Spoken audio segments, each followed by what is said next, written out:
welcome everybody to Elwood City Limits, the episodic Arthur podcast. It's Will Young here, along with my co-host Lucas Mancini, and yeah, I'm not doing so much of the, rambling along intro because this is a busy episode. We have a lot to talk about, so I wanna get right into it real quickly. But I also want to be able to say to you, Lucas, happy belated Lucas Mancini Day from myself and from all of us. Thank you, Will. And, it goes without saying that the best birthday gift of all is all you listeners out there in Radioland who tune in week in and week out to talk about everybody's favorite animated aardvark. True that. And you got quite a few lovely messages on our social media and through email. So thank you from me as well to everybody sending their love to you, and even a meme or two. Really appreciated that. And it's just nice to be able to recognize Lucas at this time every year during Aquarius season. We love the meme, folks. We love it. We love the memes. I mean, there has to have been a Trump impression at some point in the 7 years we've been doing this. Of course. We've basically been podcasting since the beginning of the Trump presidency, so it has to have happened. It's yeah, I wonder if he's a listener. No, I'm just joking. All right, so first things first, we have a couple of emails, and I'd like to get to those over at elwoodcitylimits@gmail.com. Our first one comes from Emily, who says, "Hello, Will, Lucas, and Mike. I just wanted to email in to say I've been loving your Arthur podcast. I started listening to you guys in early 2023. I've especially enjoyed having your podcast on in the background because it analyzes a cartoon, which I feel is related to the work I do in college, which is mostly drawing comics, as I'm studying for a degree in comics and illustration. So always nice to have your podcast about art/animation on in the background while I make my silly cartoons. Anyway, when I started listening, I made a rule for myself that I'd listen to your whole backlog before emailing in, so as you can probably guess, that day has finally come. After a year of listening to your podcast whenever I made art, I finally finished the backlog, and I'm all caught up to write this email. More on the topic of Arthur, something I want to mention is my close connections to Arthur. First, I'm from the Boston, Massachusetts area. That's where the filming is done for most of the Word From Us Kids segment. This means anytime they name-dropped a location in Massachusetts on those segments, it's always a wide-eyed, shocked reaction from me, because I know exactly what they're talking about and have likely visited the town they're filming in. Sadly, though, I've never been on one of those segments. So close, but yet so far. Adding to this lore, though, is something I found out this summer that made my jaw drop. I was reading an old Arthur book that I had from childhood, and in the back of the book, there was a note about Mark Brown that mentioned that he currently lived in Hingham, Massachusetts. I had to resist the urge to scream reading that because I live in a town that borders Hingham, Massachusetts, meaning for most of my life I've loved Arthur and lived in the town right next to Mark Brown and never knew it until recently. Now, don't get too excited because I've never had a casual run-in with Mark Brown or anything, but doing a little digging on the internet, I found he no longer lives in Hingham, but rather moved to Manhattan once Arthur ended. This brings me to my second locational tie-in with Mark Brown. Remember how I said I was studying to be an artist in college? Well, where do I happen to be studying to get my art degree? None other than a college in Manhattan, New York. So once again, without even knowing it, I find myself staying in the current living location of none other than Mark Brown. This is something I didn't know until I saw online that he was doing a book signing in New York, the same book signing another one of your listeners mentioned going to recently. Now, have we seen this guy and Mark Brown in the same room? Emily, you mean? I mean, guy, colloquially, the listeners at large. But yeah, have we seen Emily and Mark Brown in the same room? How, this could be like a Spider-Man kind of scenario. Anybody can be Mark Brown. You can be Mark Brown. I was at the very same book signing, and it's where I picked up my copy of his final Arthur book and got it signed. I finally met the man in person this year. Anyway, that's a story I wanted to share, my journey living in the heart of a World From Us Kids segment and Mark Brown's hometown.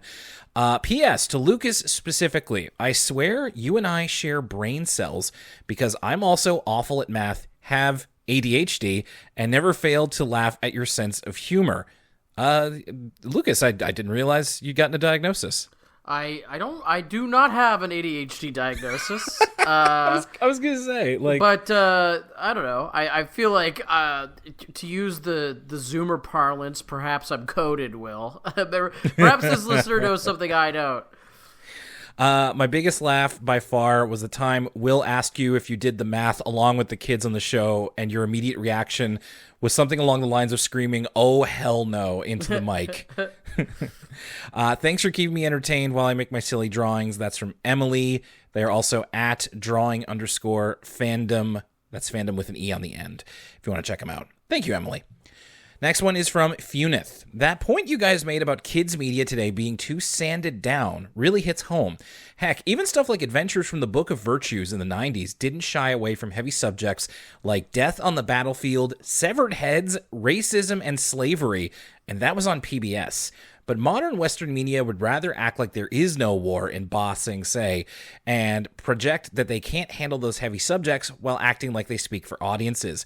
It's no wonder anime trounces Western animation. Shonen is the most popular, and it's stuff that's meant for kids over there, but people in the West mistake it for being for adults because they can't conceive of kids' cartoons ever being on that level, not even when Avatar aired. So, Lucas, when we were talking about, the kind of, I suppose, softening of kids' cartoons, in a sense, it's a little bit more complex than that a couple episodes ago. I think that resonated with quite a few of our listeners.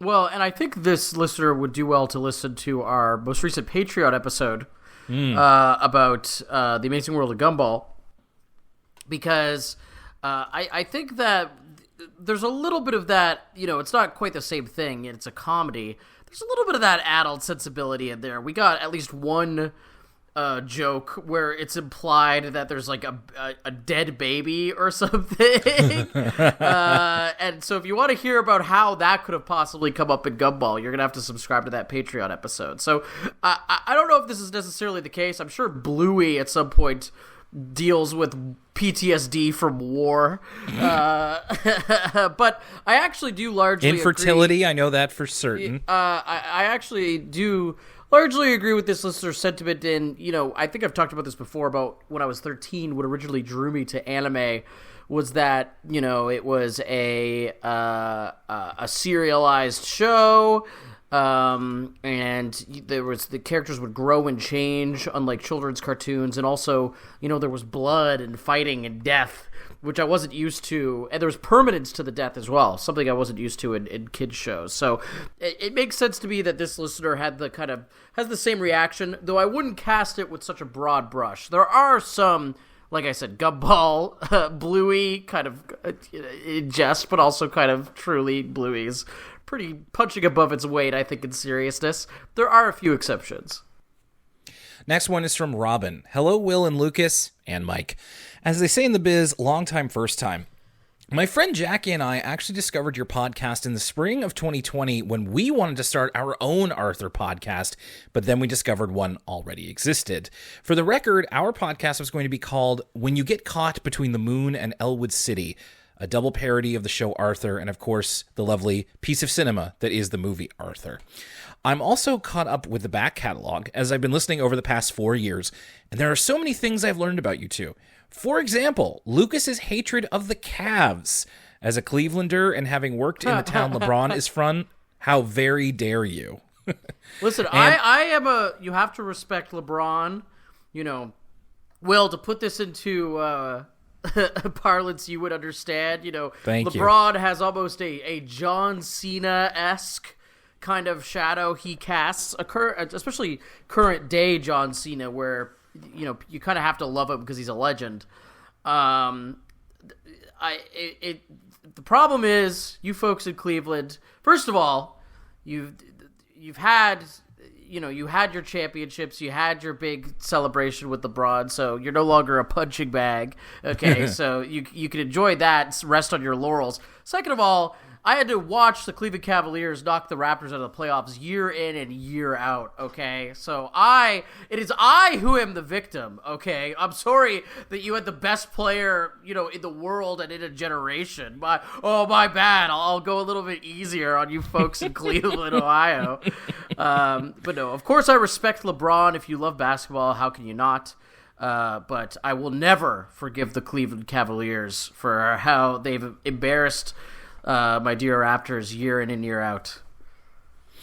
And this is back to the email. The ongoing discussions of where Elwood City is. We were told as Cleveland youths that Elwood City is based on nearby Erie, Pennsylvania, as that is where Mark Brown is from, so that's at least gospel to me. Fun fact, Mark Brown attended the Cleveland Institute of Art next door to where my Arthur buddy Jackie and I met while working at the Cleveland History Center in the University Circle neighborhood.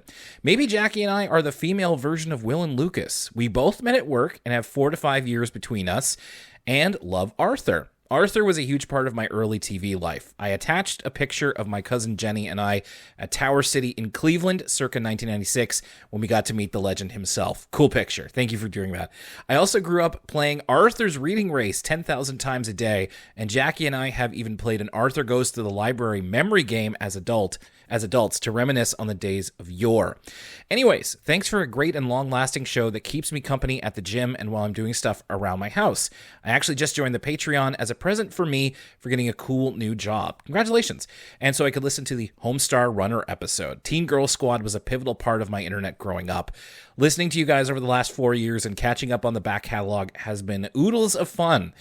That's all I got for now. Live long and prosper. That's from Robin. Sorry, I shouldn't excise this. To quote the best TV theme song, it's been a long road getting from there to here. P.S. As a Trekkie, I gotta know each of your favorite Star Trek captains. Mine is Captain Benjamin Sisko. I guess mine's Picard. It's kind of a boring answer, but I've only really watched two of the series, and it's the one with Kirk and the one with Picard. So, yeah, Picard. Lucas? I'm also boring. It's funny. I've been thinking about doing a Star Trek The Next Generation rewatch. I've never been much of a big Trekkie besides, I feel like that's the classic show you watch with your dad growing up. And that's where most of my Star Trek The Next Generation viewing has been. However, I've been thinking about returning to it, just I don't have a lot of free time. So I would be lying if I said it was anyone other than Picard. And those are long episodes and long seasons, so it is quite a bit of a time commitment. My wife loves Star Trek, though, so she's, I think she's actually more of a Kirk person. I thought that she might be, I think she likes Picard, she likes Patrick Stewart, but I think she gravitates toward Kirk a little bit more. And finally, we have one here from KDP. Dear Will and Lucas, when your next episode airs, it will be March. So, happy March. Recently, I watched Prunella's Special Edition, the episode where Prunella gets a Braille copy of Henry Screever and meets Marina. I was surprised by the word from us kids that followed. The segment features Connor, the kid who creates the character of Lydia. In the segment, he hangs out with Mark Brown and visits a wheelchair basketball team. Considering that Lydia was introduced in 2010 in the episode The Wheel Deal, and Prunella's Special Edition aired in 2001, the placement of this word from us kids felt weird. I looked it up, and the episode with Prunella's Special Edition was altered in the 2010s to include this segment instead of a segment featuring kids attending a book signing. I find it interesting that they made this choice instead of airing Connor's segment after The Wheel Deal. That episode is instead followed by a segment that features a girl who uses a wheelchair, so I can also see why they chose to go in that direction. The episode with the segment is on Internet Archive if you're interested in watching it. Happy belated Lucas Mancini Day. And thank you, Katie, and everybody who emailed us this week for the start of our newest season. ElwoodCityLimits@gmail.com if you want to send us an email or correspondence. And as Lucas said, we continue on with our Patreon, and our latest offering is the newest episode of ECL Origins, where we talk about a show that is very, speaking of Lucas pilled, we are talking about the amazing world of Gumball. And it was a really fun episode. I was really glad to finally be able to get to experience this, and I feel like I had a good guiding hand through it with Lucas. So definitely check that one out. There's obviously a preview on the free feed of the full episode, and the full one is now available. Patrons, if you haven't checked it out yet, see that you do, because it's a good one. And speaking of patrons, we want to make sure to thank our patrons as well. So that would be people like Leanne S. and Ross Ward. Thank you to Rachel Pearson and Ursula Cat. Thank you to EJ Acra and Aurora Borealis. Thank you to Katie and RPG Fiend. Thank you to Mamata and Alex. Thank you to the Flying Sparks 32. And we have some new ones that I'm going to thank in sequence here. So I want to say thank you to Peppy Roo, Aaron L., Ashmita, Jenna/Jen, Matthew Garcia, and Robin Marks, one of the people who emailed us today. That's patreon.com/Elwood City Limits if you want to get on the fun. Okay, I've been so excited to talk about this for the past couple of weeks because not only are we starting a new season of Arthur, but this is a new era of the show. And as always, I have a collection of notes here before we get into the episode itself, and it's pretty considerable, and there's some really cool stuff that I want to touch on here. And as always, I want to thank Peebs, who is one of our patrons, but also a great friend to the show, for help with research on this one. So, we're talking about Arthur Season 20. It aired in North America from October 2016 to June 2017. Peeves tells me this is the second last production deal for the show, so this season and Season 21 were produced at the same time. What exactly that means, we're going to get into probably later this year. There is a change in animation studios, which is one of the first things you will notice when watching along with us. So, previously, in the past couple of seasons, we had 9-story media group animating things. This time, from Season 20 onward, we're switching to Oasis Animation. Oasis is a Montreal-based animation studio, and chances are you've seen their animation in something. So they're known for Caillou, the newer Caillou cartoon, 16, Curious George, and other stuff including like F is for Family and Paradise PD. So they have a very broad range. In fact, now that I think about it, Lucas, I think it was, I want to say 2022, maybe 2021, when Oasis animation workers went on strike. Right. I remember that. So, along with this change in animation studios, we're also changing the tools to animate. The last couple of seasons, we've been using Adobe Flash, and of course, that has been a big talking point. We are now moving to Toon Boom Harmony. And they are, quote, the worldwide standard for 2D animation productions. If you've never heard of it before, Toon Boom Animation, it's a company that was also founded in Montreal in 1994. They created Toon Boom Harmony and other animation and production softwares. And I'm going to say better than chances are, you have seen something that Toon Boom Harmony has been used in. Everything from Disney movies and major studio animated films to YouTube productions. I didn't even write down any examples. It's just like there's far too many. Toon Boom is one of the go-to digital animation programs that is used in the animation industry today. Which, it's an important lesson for me and you, Will, because I think that us as laymen make the mistake that people often make where you blame the tool or even the individual using the tool rather than the circumstances that lead to something looking the way that it looks. So right. A classic example is when people say, this video game looks like it was made with Unity, right? Yes, yeah. It's a classic kind of nonsense statement, right? Because just because something is made in Unity doesn't mean it has to look a certain way. And I'm currently on the Toon Boom website, and I'm seeing examples, that don't look like kind of a puppet show, as like we like to call it, a paper puppet show, when yes. we're kind of being a little bit flippant about modern Arthur. And, the same can be said actually for Flash. There was a lot of talk of the Flash era, how shows look worse now because they use Flash. And when you talk about all the things that use Toon Boom, it's not necessarily the fault of the tool. And I also probably don't place the blame at Oasis Animation. Like I said, I think the more I've learned about animation, the more I've learned that, if given the resources to do so, people want stuff to look as good as they can possibly make it. And often when stuff doesn't look good, it's because of factors outside of their control, upper management, what have you. That being said, and I hope, the folks at Oasis came out of that strike getting paid as much as possible. Exactly, yes. That being said, it is no surprise that the current season of Arthur is made by the folks who made Paradise PD or F is for Family. Because those shows, I gotta say it, Will, I gotta speak truth to power, those shows look like glop. They look really bad. Glippy glop. That's like the once we're getting into sub Family Guy animation, right? Like, you're like, wow, if this looked a lot better, it would look like Family Guy. That's where you've kind of taken a dark turn at some point. So I do want to get into a bit more of a detailed discussion about the new animation, but I'll save that for the very beginning of when we talk about the episode. So that's what we're dealing with. That's why the show looks so different all of a sudden. There's a lot of changes going on, including changes to the cast, because we are once again recasting DW and Arthur. Stepping into the role of DW is Christian DiStefano, who is replacing Andrew Dayton.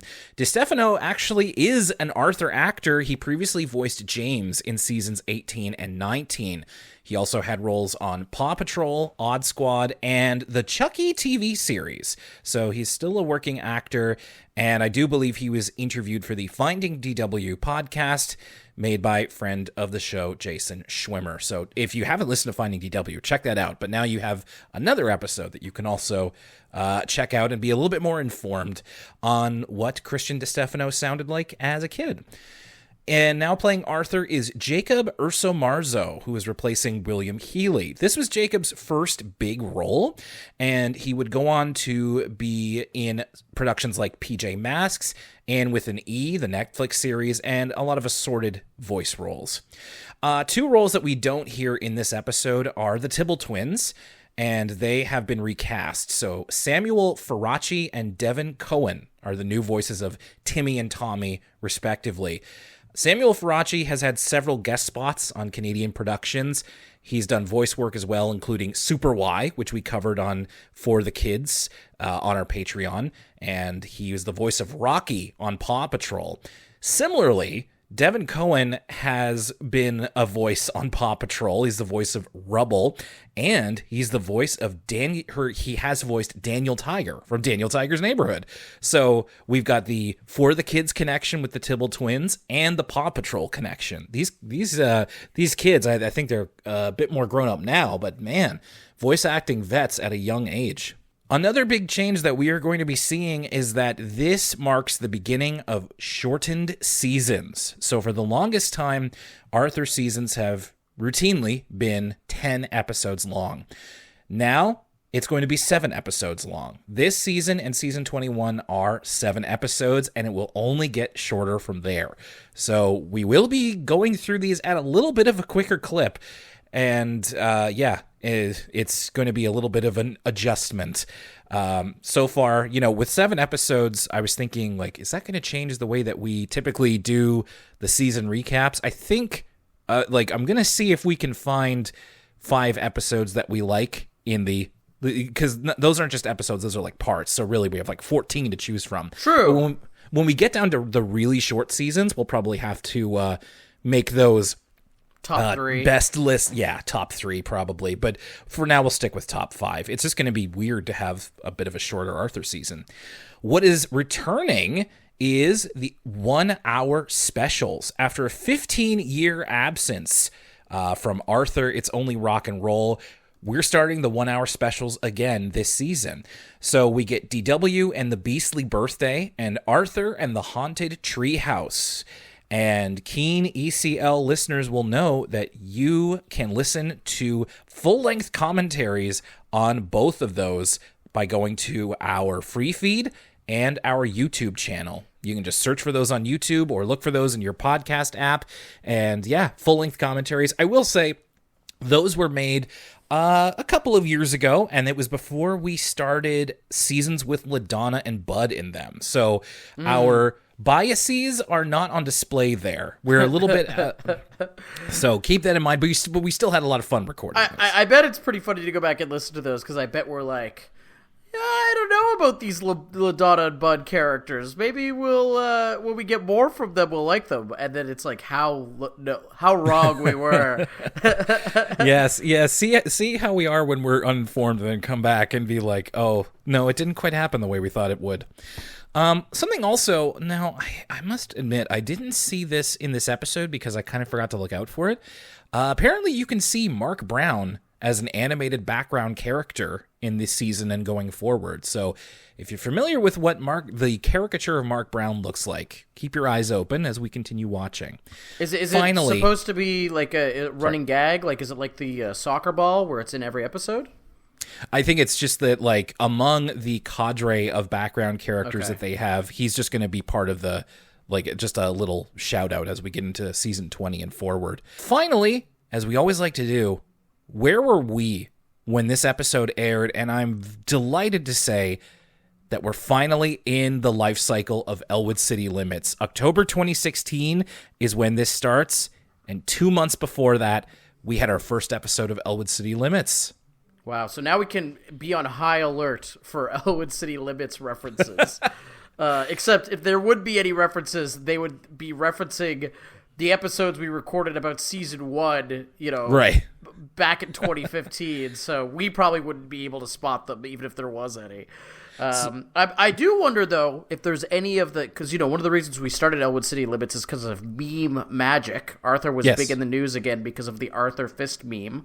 Yes. I wonder if you could see the kind of seeds of any of that in these current seasons. That's a good point. Well, we'll have to keep our eyes peeled. And I will say, since this would have come out only a couple months after we got started, probably we should be on the alert for any Elwood City Limits references starting in like season 22, because by that time, by August, they were probably already got everything in the can and it was ready to be released, but they were probably still working on seasons 22 and onward. So that's when we'll keep our eyes open, but you never know. Maybe they were able to sneak something in. It's just, It's funny that we're here, I guess. I don't really have much more to say about it other than, you can go back to the very first episode of Elwood City Limits and kind of start from there. What else is there to say? Just that it's cool that we finally came full circle in a way. And now here we go. All of that preamble, it was really fun to research that, and now let's get into the first episode of season 20, Buster's Second Chance. But, so before we start talking about the actual episode, Lucas, let's talk about the way that the show looks, because you can see it immediately once it gets started.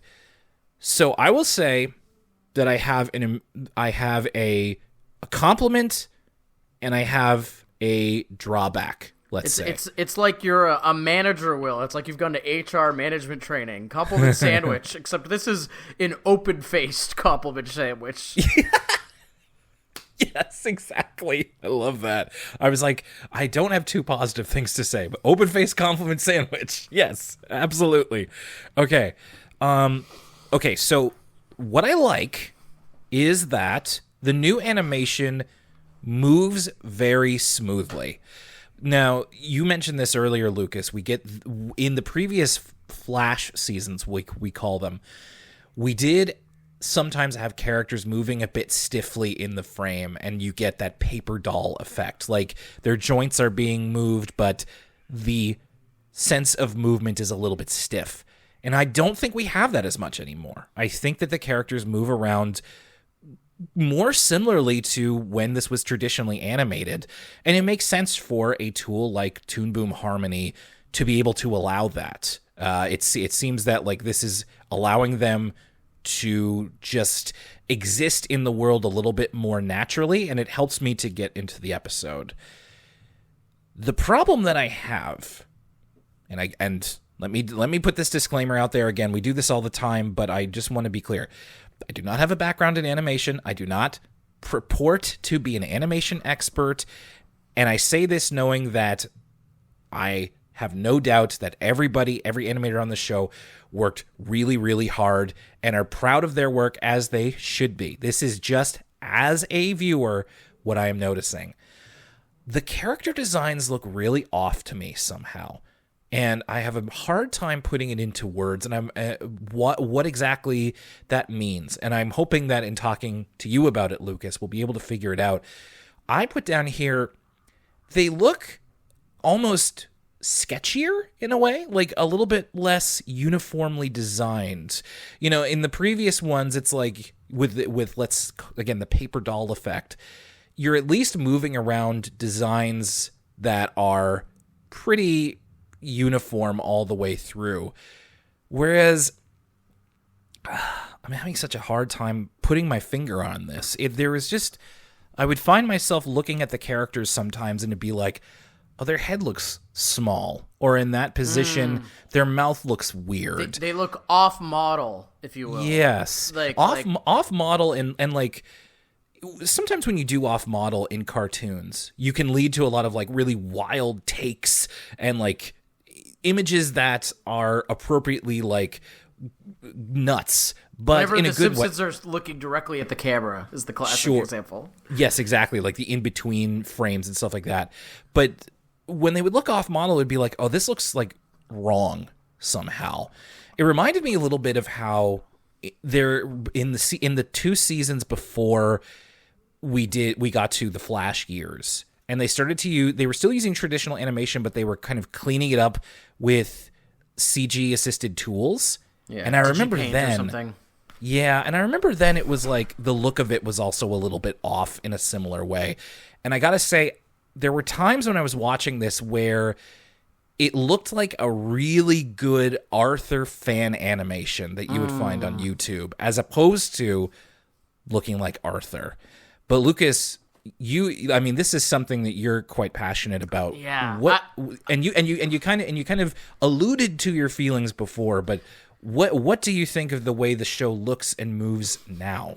I too am going to preface this with, we love Arthur. And at the end of the day, Arthur lives and dies primarily with the writing. It's the writing that makes the show so strong and everlasting. And, the animation is the animation. I'm not the best person to give kind of a measured take about this kind of stuff, because I really am kind of a purist. If it was up to me, I would make it that you have to use the antiquated tools they use to do those painterly backgrounds and hand-done animation they did for the first 3 seasons, because that's like what I like. I'm the guy that is weekly watching anime from 1993 because I don't like the way that anime from 2024 looks. I'm a bit of a purist about this stuff, so it's not to say that you can't like it or that it can't be good. It's just really, really not my personal cup of tea. Sure. Luckily, as an animated sitcom, in a way, Arthur, it's the writing that's most important, and the animation is in service of the writing. Obviously, I love that first 3 seasons animation, and that's what I prefer, but you have to play the cards you are dealt. Personally, I can see this as a step down, even from the Flash season. Flash season. Oh my goodness gracious. Here you go. Personally, I see this as a step down from the Flash season. I know that you said you find the animation more fluid, but I can't help but see the motion tweens. I know the difference between what it looks like when they animated every frame themselves, and I know the difference between when someone used motion tweens to say the arm starts here and it ends up there, and then the computer puts the frames in between. Right. And I can't help but see that, and I can't unsee it. We are very lucky because, judging by this one episode we watched, it does look better than something like F is for Family, which I think looks even worse, probably because they don't have the super strong character designs that Arthur can lean on. Sure. Right? We're kind of repurposing these classic characters from the 90s and animating them with this new software, where some of those more modern shows made by the same studio look even worse, and it's because they designed the characters to kind of look like a Family Guy or something, whereas Arthur is it's trying to look like Arthur. So that is a feather in its cap. It could always be worse. But yeah, I basically, getting all my harshness and meanness out now, because I don't suspect we're going to talk about this every week, because that would probably be hard for people to listen to. So I'll simply say that I see it as a step down. I don't really like it, but I do think that I was really surprised in the Flash era just how strong the writing continued to be. And so I am kind of taking solace in that and knowing that, the animation's never going to be as good as 1998, but the writing sometimes can be. So I'm looking forward to that. I think what's also important to remember is that we had a similar, I guess, maybe culture shock isn't the right word, but like aversion. we had a similar, like when we watched the first episode of the first Flash season, we were like, whoa, like it was such a lot to get used to. And this is close enough that it didn't feel as shocking, I don't think, but it did feel different. So we're going to give this time to adjust. And then by the time we get to the end of this season, in our season recap, I'm sure that we'll be able to encapsulate our feelings as to what we like or don't like about this new style. I think I'll just say it's kind of a push. Like we've gotten, in my eyes, we've gotten something good, but then also something not so good. So I wanted to make time for us to talk about it there. And of course, we welcome you to let us know what you think as well, because this might be nostalgic for you. This may have been when you started watching Arthur, versus us, the old people who started watching in the 90s, and that probably looks like, Filmation cartoons by comparison. The episode we're talking about, Buster's Second Chance.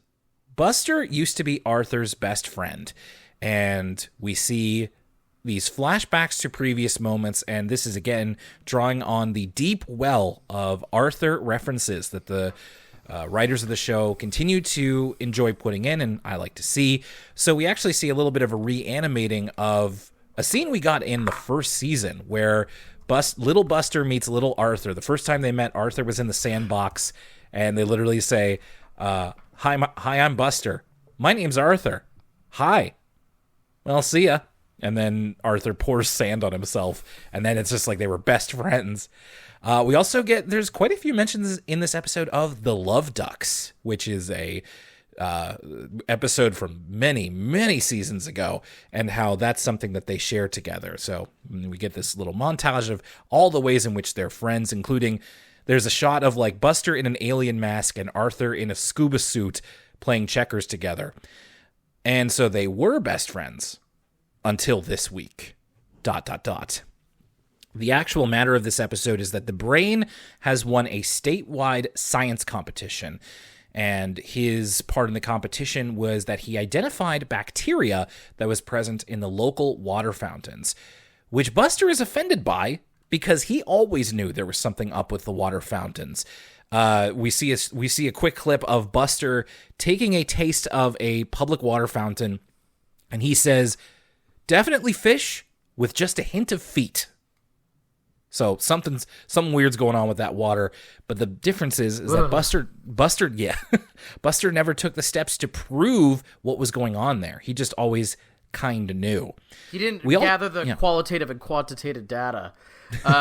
Did you see, by the way, there was recently an East Coast tap water. I saw this tweet floating around. Russell Crowe was saying his top 3 tap waters in the world.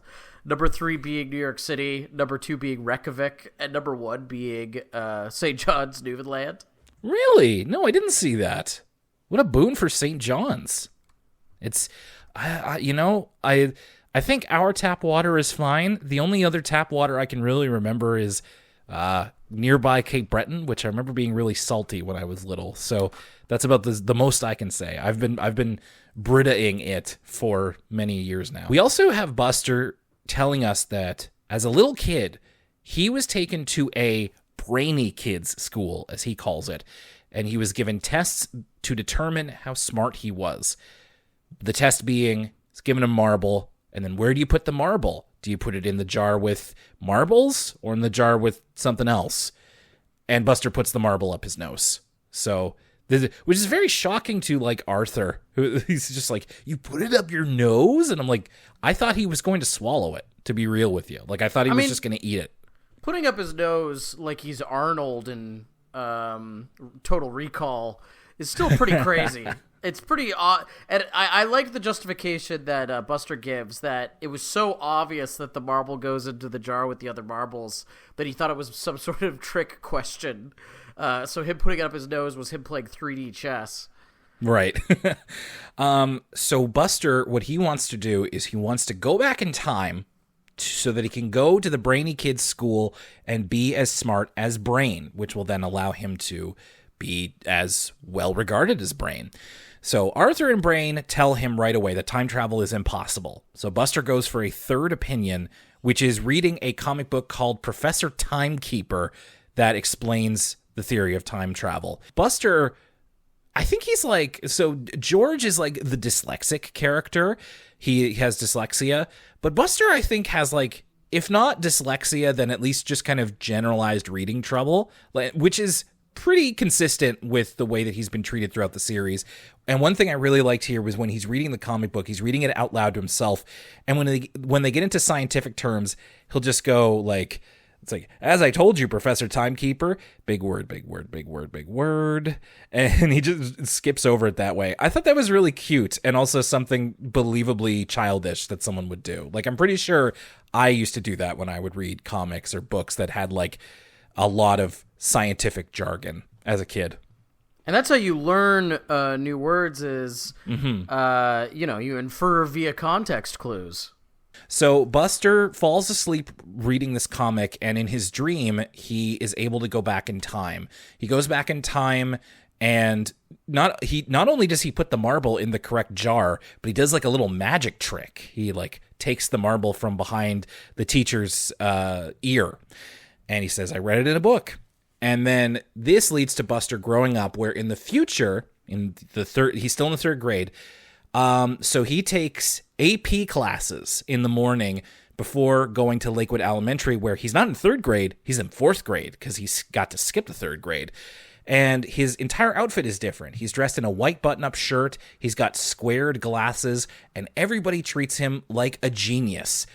And in fact, he's got like a first place ribbon because it was him who won the science competition and not Brain. But the weird thing is, Arthur and his friends don't recognize him because he's not in their class anymore. He's not friends with them. And this takes an even more dramatic turn where Buster is walking outside the sugar bowl and it's completely in disrepair. And it seems to have been, they explicitly say it's been taken over by the tough customers. It's a tough customers only hangout. Binky and Rattles are hanging out outside of it. And Binky says, "Go make like an egg and scram, bull." And as they go inside, Binky and Rattles, Arthur enters. And then we find out Arthur is a tough customer in this universe. So yes, Buster has, and I knew this was going to go this way, he's butterflied affected himself into a situation where Arthur has followed the wrong path in life.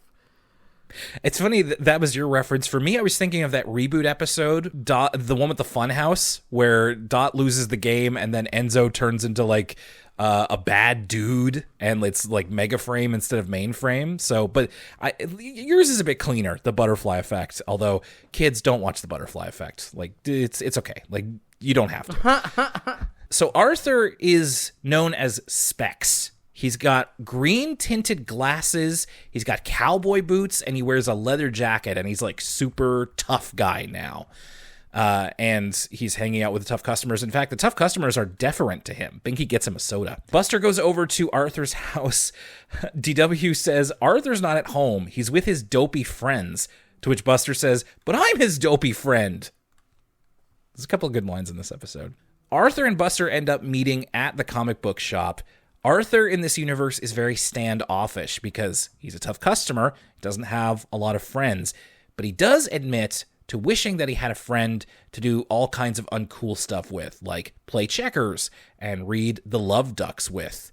I will say this is further explained why Arthur is a tough customer, because in this universe, Buster and Arthur did not make friends on the sandbox, and instead Binky made friends with Arthur in the sandbox. So he was like a tough customer from the age of 4 or 3.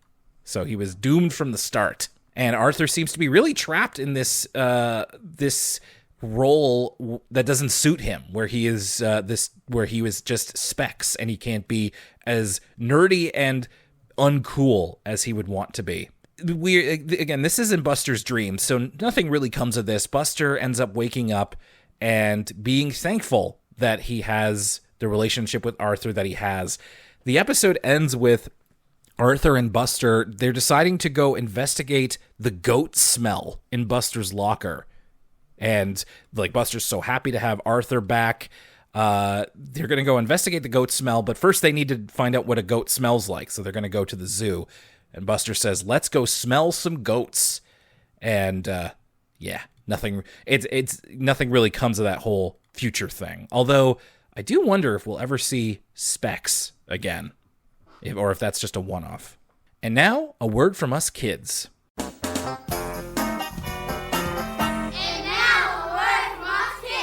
This is Megan and her first grade class. They're playing an imagination game where you make a question. It's like a Mad Lib or like a prompt sort of thing. So what would blank be like if blank? So like, what would your life be like if you lived under the sea? And then they make drawings out of it. I'm very pleased at this point in Arthur's production that with the Word From Us Kids segments, we're still doing the animations based on the kids' drawings. That's something that we did in like season 1.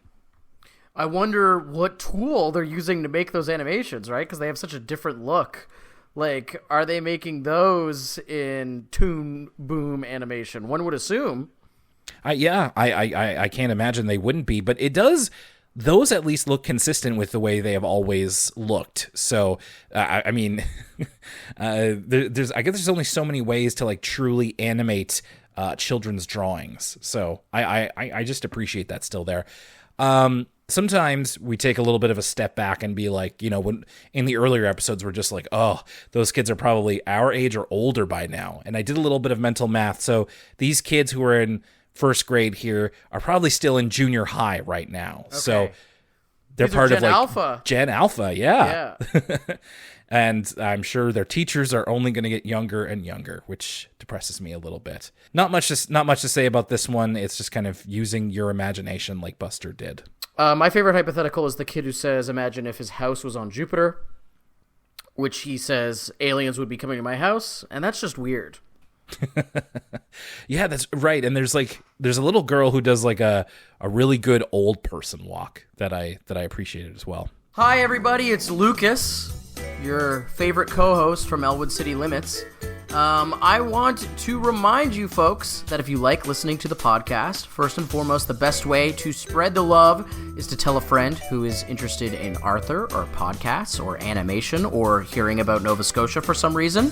But there's some other things you could do as well. For instance, you can follow us on social media. Twitter is at ECL Podcast. The Instagram is at Elwood City Limits. My pet project, the Twitch channel, which we do live streams on sometimes, twitch.tv/Elwood City Limits Pod. And we also have a Facebook and Tumblr as well. You can also find us on Apple Podcasts, Spotify, and youtube.com/Elwood City Limits. That's where Will has been diligently uploading all of the episodes if they're not on your podcast listening service of choice. If they aren't on one of those services, let us know. You can reach out to us on social media or via email at elwoodcitylimits@gmail.com.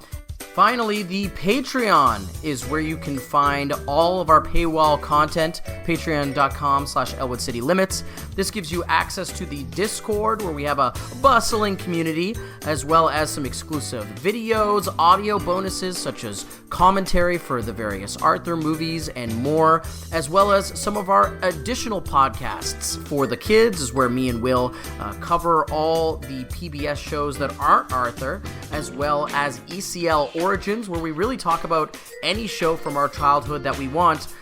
And most importantly, you get early access to every episode of ECL. You get to flex on your friends that you're getting it a week early. You can join for as little as $1 a month at patreon.com/Elwood City Limits. And now, back to the show.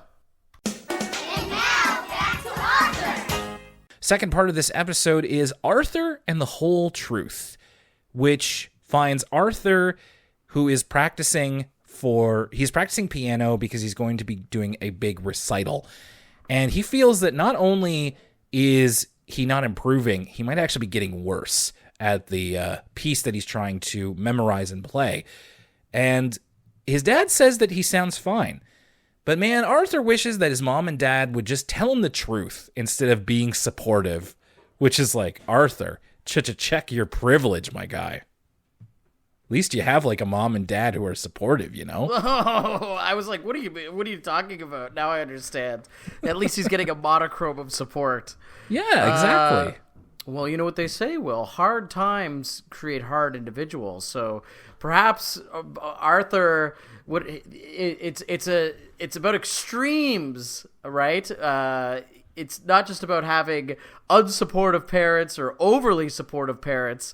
It's about parents that are going to tell you a little bit of constructive criticism when you need it. Because if you're surrounded by yes men, well, that's how you get a Kanye, Art Will. You know, I love Kanye, but he's surrounded by yes men. He could do with someone to tell him no every once in a while.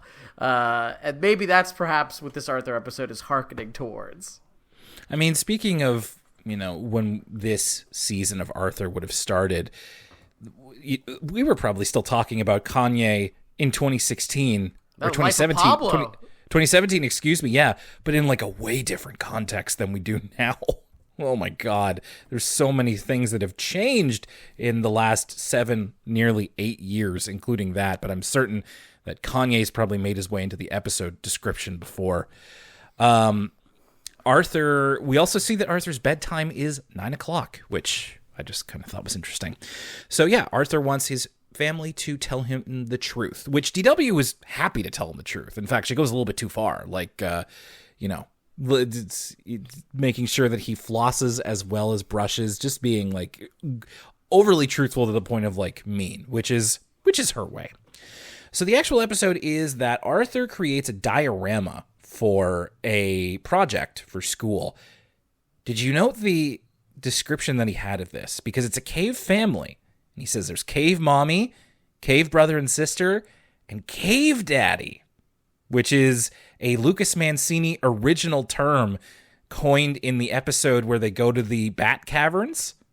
Oh my goodness gracious. We found it, Will. The first reference to Elwood City Limits. I don't care if it's a coincidence. We're taking credit. So I was just like, Cave Daddy. Oh my God. Like that's a title of one of our episodes. Yeah, Arthur's diorama is like something a little kid would make. It's not terribly good. Like it's okay. But it's not great. Buster says he thinks it looks great, while he has created a pretty impressive statue of a saber-toothed cat that he made out of marzipan and that he is very excited to eat as soon as it is grated. I know that like marzipan is something, it is edible. It's always like marzipan. Ugh. Have you ever had it before? I like marzipan. People hate on it. What does it taste like? It tastes like it's like almond candy. Like it tastes like it's like chewy, like the way candy is before they invented good candy. But it's like an almond kind of flavor, I would describe it as. I'm actually in the minority. Me and my mom have this in common. I actually really like the taste of marzipan, but I know people don't like it. I've just never had the opportunity to try it, but it's always, it's not in the realm of like Brussels sprouts or something, but it is one of those things where it's like if you hear it on a cartoon, it's like, ew, gross. I'm like, all right, well, let me try it. You never know. Like, Big Cartoon was telling me how bad broccoli was for years, and broccoli is one of my favorite vegetables. So yeah, I was gonna say Brussels sprouts are fire. Yeah, really good, especially if you make them right. So Arthur gets a pretty middling grade. He gets like a C+ on this project, which surprises him because he worked very hard on it, and Buster complimented it. To which Francine says that Buster will only tell Arthur what he wants to hear. We see an example of this where they are at a baseball game and Arthur doesn't do so well, and Buster's like, "Yeah, no, don't worry. Like you're good. You're doing great." Now, I'm just going to point this out. I apologize that this has already been established, but we see here with the baseball uniforms, it used to be that they wore those like yellow and orange hats and shirts. Now they have the green grebes, like they have a little grebe on the left breast, and the team are specifically the grebes. So also going along with the Elwood City team. I don't know if that's been there for longer than right now, but I just wanted to note it here in case it hasn't been. So Arthur is concerned that Buster is telling him just what he wants to hear. He has this imaginary sequence where he's thinking of him and Buster in caveman times. Right? Arthur is a hunter-gatherer, and Buster is creating cave paintings. And Arthur creates a spear that is made out of a stick and like a rounded rock. So it's like not all that good. But Caveman Buster compliments him and says that it's good. And Arthur tries to go out and use it. It's too heavy. And he ends up getting chased by a woolly mammoth back into their cave and then presumably killed because the woolly mammoth corners both him and Buster. So, yeah, I guess that's how hard times, Daddy. That's how it was back then. I liked the creativity of this, and I do like, they had to make all original character designs to commit. They had to animate that woolly mammoth. So it's not totally kind of static, like you would expect with kind of the newer animation art style. We're still getting imagination sequences. They still have the capacity for imagination sequences, and this made me laugh. I don't know, caveman stuff's funny. I don't know. I'm never that into caveman stuff, but I'm glad it made you laugh. I'm glad it works for somebody. So Arthur's plan to kind of catch Buster in this behavior is that he's going to wear this hideously gaudy shirt to catch him in a lie.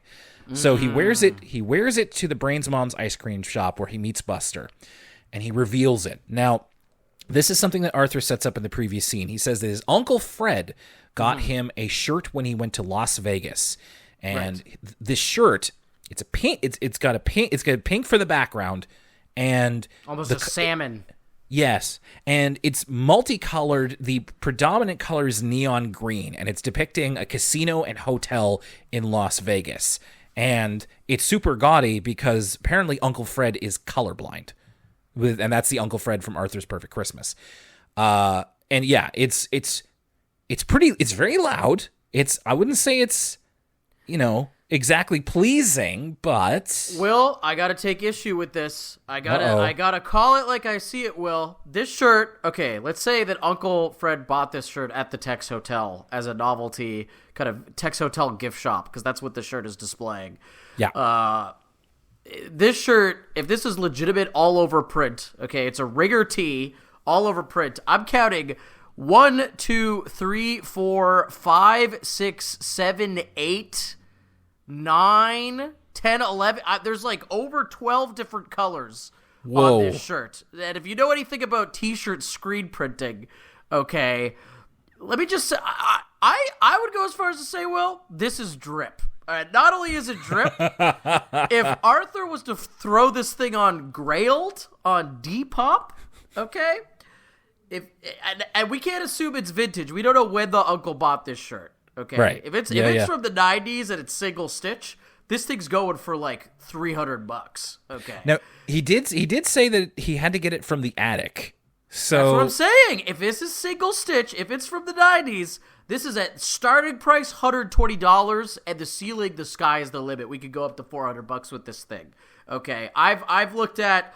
Everybody wants those all over print NASCAR shirts. Will, I don't know if you've been to any of these kind of resale, these clothes, they're not thrift stores, but they take used clothing and they resell it at a premium because it's a curated thrift.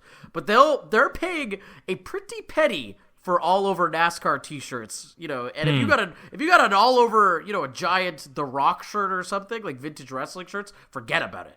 Okay, those things, I'm sure Will, if you look at eBay for vintage wrestling shirts, they're all $500. So I have a feeling if Arthur holds on to this thing and keeps it in good condition, he can turn a pretty profit on the old Tex Hotel tee. But even besides all of that, I'd say it's kind of drip. I don't know. I'm a fan. This is where I feel very out of my element because, and this has been consistent for the past as long as we've been around. Ever since I've known you, Lucas, you've been very fashion conscious, and so that is another big difference between the two of us, is that I couldn't care less about keeping up with trends. So I kind of know what you're talking about with the vintage stuff, but it is certainly very gaudy, I will say. That's the word that sprung to mind when I was like, how do I describe this? And probably would hurt to look at after a while. And the reaction from everybody in the ice cream shop is basically starting to, everybody screams. couple lines here. So there's a mother with a child who says, "Sweet Jackson Pollock." And Lucas, this came out in 2016. We get an actual "check, please." That's crazy.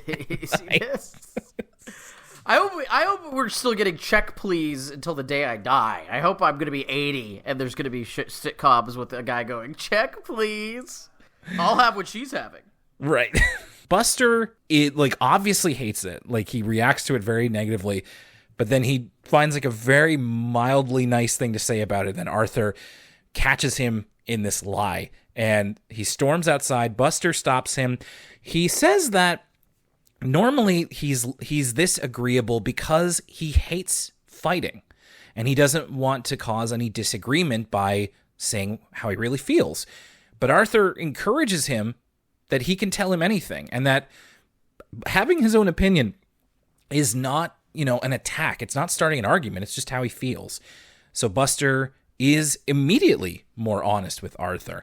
So Arthur invites him back to his place to play the Curse of the Moomies video game, which we've seen before. And Buster's like, "No, you know what? I don't really want to play that game. I actually don't really like that game." And this is another evidence of where Arthur is right now, which is, by which I mean in 2016, he's like, "I downloaded the new level for Curse of the Moomies." And we've seen him play Curse of the Moomies before on a Shmoney Shmay station. So now Arthur's probably got a Shmee S3 or something. And so you're able to download new levels for this game. This is a new era of gaming we've entered into. They've even ruined video games in Arthur, Will. They're going to nickel and dime us. For soon, Curse of the Moomies, it's going to be microtransactions. You're going to have to buy new skins for your Moomie. You're going to have to grind for Moomie tokens, Moomie V-Bucks. You're going to get +2 Moomie poison resistance in your new gear. Yeah, it sucks. It's unfortunate. He also goes over to Arthur's house the next day, and he gives back a Scare Your Pants Off book. I feel like we haven't had a Scare Your Pants Off book in quite a while. He gives him back the book. It's called The Gourmet Ghost, and he disagrees with Arthur on the ending. Arthur liked everything except the ending, but Buster really did like the ending. And Arthur's like, "Oh, okay, well, maybe I would have to read it again. I don't know." This leads up to Arthur's recital. By the way, the piece that Arthur is practicing on the piano is The Entertainer, which you've probably heard before. The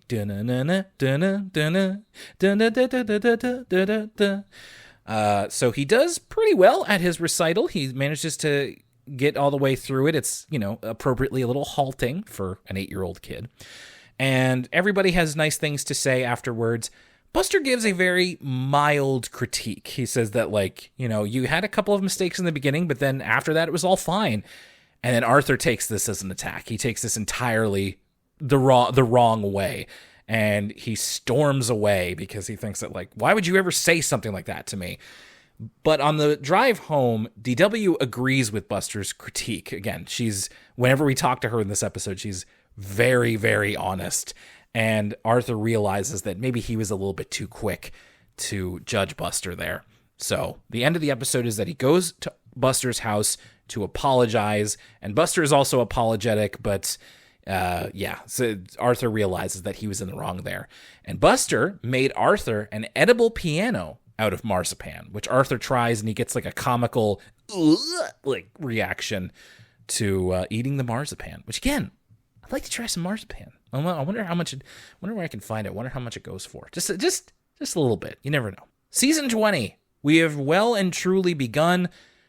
We had quite a lot to say before the episode. Now, let's talk about what we thought about that episode. So, Lucas, we started with Buster's second chance. The Buster heavy episode this week. What did you think of Buster's second chance? Buster's second chance, it didn't blow my socks off, but it was fairly entertaining. The best stuff by far actually has nothing to do with Buster at all. You would think, this alternate reality where Buster's this smarty pants, this Poindexter, that's the interesting stuff. Not really. The best is seeing tough customer Arthur. I'd watch a whole episode, a whole alternate universe, Marvel What If, with Arthur as a tough customer. Very interesting idea that I'd never considered before. Leather jacket, sunglass donning Arthur, who has no time for kiddie stuff like the Love Ducks.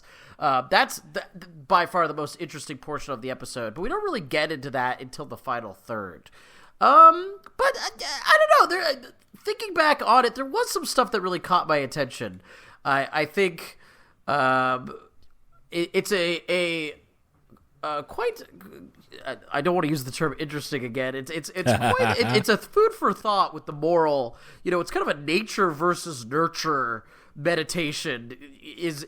Would Buster have actually been smarter if people had been telling him he was smarter his whole life? This is a very real kind of thing that people have explored. I remember there was a study where there was certain kids were told they were gifted and certain kids were told they weren't, and the kids that were told they were gifted ended up doing better in life years later, but in reality there was actually no criteria. They were just kind of telling certain groups that they were gifted and some that they weren't. So there's something to this about, Buster thinks this one moment ruined his whole life, and so it's an interesting idea for Arthur of all things to be exploring. But like I said, the thing that ends up being most interesting is alternate universe Arthur.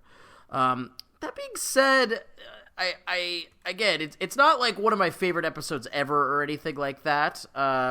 It's more so kind of intriguing. What did you think, Will?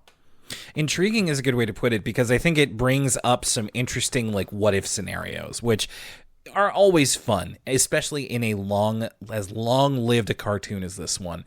I just kind of wish they spent a bit more time on it, or is a bit more fleshed out, I agree. I also liked tough customer Arthur. I liked the sense of logic for it, of not so much, just Arthur's a tough customer in this universe just because. It's no, because Binky is his best friend. And that leads into basically Binky being essentially his number two, and they don't really seem to be friends. It's more that just he is tougher than Binky for some reason.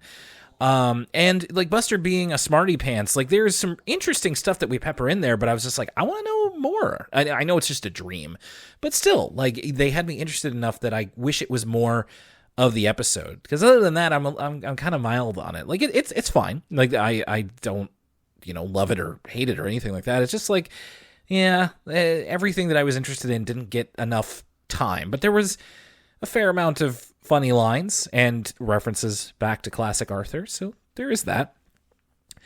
I'm also a little bit mild on Arthur and the Whole Truth. I think I liked it a little bit better than the first part, but it's because it's an interesting scenario to talk about, either, let's just say, loved ones wishing they were a bit more honest with you instead of being nice, and then how that can not be so great.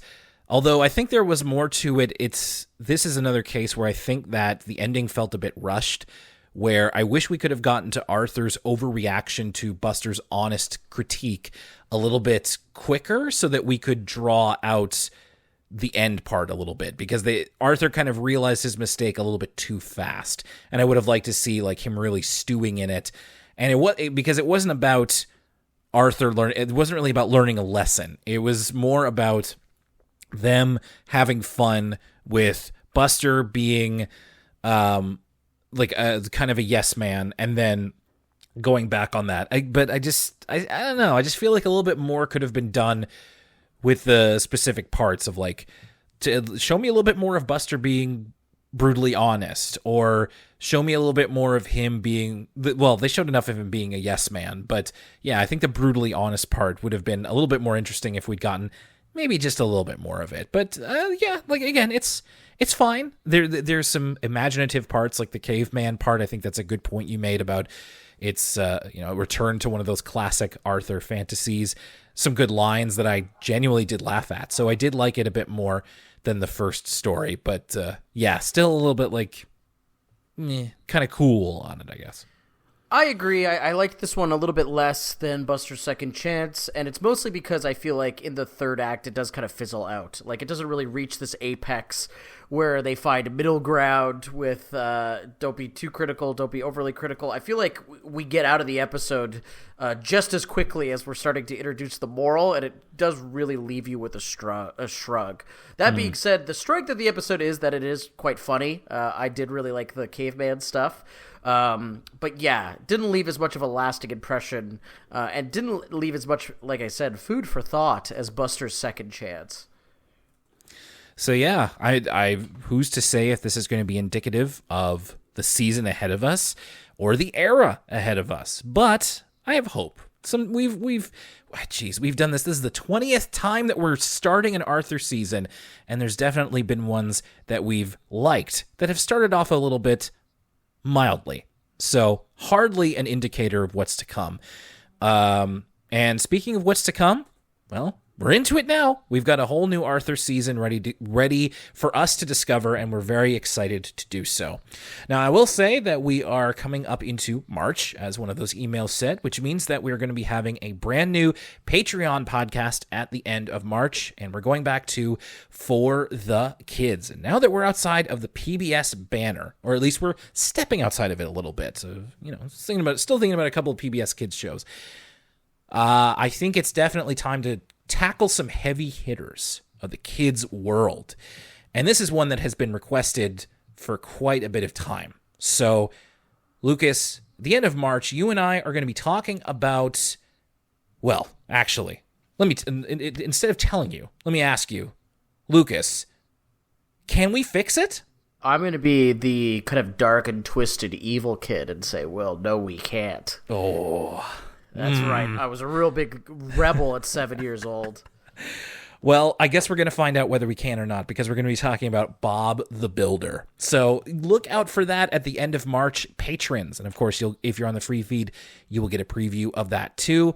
And don't forget, we've got our episode on The Amazing World of Gumball. Really fun. Available for patrons now. You can subscribe at patreon.com/Elwood City Limits. Coming up on the next episode of Elwood City Limits, we continue our foray into Season 20 with Fern's Flights of Fancy and Cereal. Name of the episode is Cereal. Oh my god, is someone going to get murdered on Arthur? You're closer than you think. What? Oh my goodness gracious. Yeah, we continue to move into the modern world, more and more into the modern world with Arthur, the closer we get to the end of it. So, yeah, I'm really interested to be talking about this. And, yeah, for the 20th time, Lucas, the new Arthur season has begun. A new IRL season is going to begin soon. And I'm just happy that we are not only looking back on our own history with the podcast, but we're also looking forward to continuing on with the show. Well, that's it for Elwood City Limits for this week. My name is Will Young, and for Lucas Mancini. You look so happy. Me no want you feel like doofus. Okay, that was not my guess for what I thought you were going to do, but continue to keep me on my toes. We'll see you next time.